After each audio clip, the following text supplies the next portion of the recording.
Bago pumasok yung season 15, okay? Nag-usap-usap kami na Sir Eric, Boss Eric ng TNC, Boss George ng TNC. So, guys, last hurrah ko na to sa MPL.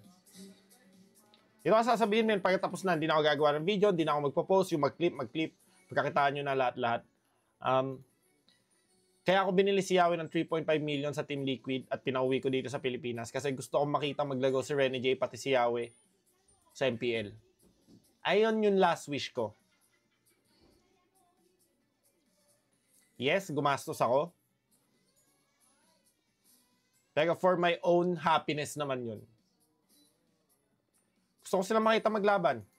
Kasi yung laban nila sa Team Liquid, sa Echo dati, pati sa Blacklist, parang ilang game lang si Yahweh, 2 games. Hindi ako natuwa.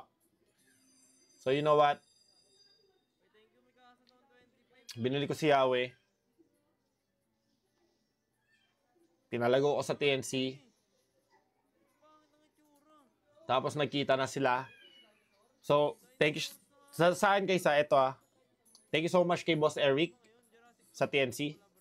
Iba kayo mag-handle ng tao, napakababait nyo, men. And I'm proud to be TNC. Okay?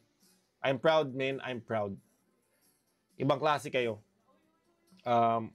Ibang klase kayo sa TNC. Sobrang ano. So, yun yung last wish ko, guys. Malaki na gastos ko para lang sa wish ko na yun. Buti, in-approve sa akin ni AJ.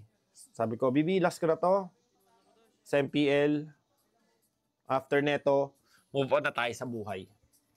Gusto ko lang makita talaga maglaban si Rene J, pati si Yahweh. Normally kasama si H2 kaso walang magagawa na sa MDL. Nga. Di ba? Ang gagawa natin, ganun talaga ang buhay. But then, my wish has been granted.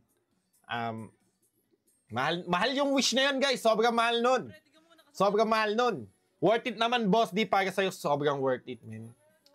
Sobrang worth it. Sobrang worth it na yun. Yung wish ko na yun, sobrang worth it, man. Sinasabi ko nga sa inyo, guys, ako yung tao na madaling pasiyahin. Okay? Ayun yung kasiyahan ko ever since. So, wish accomplished. Now,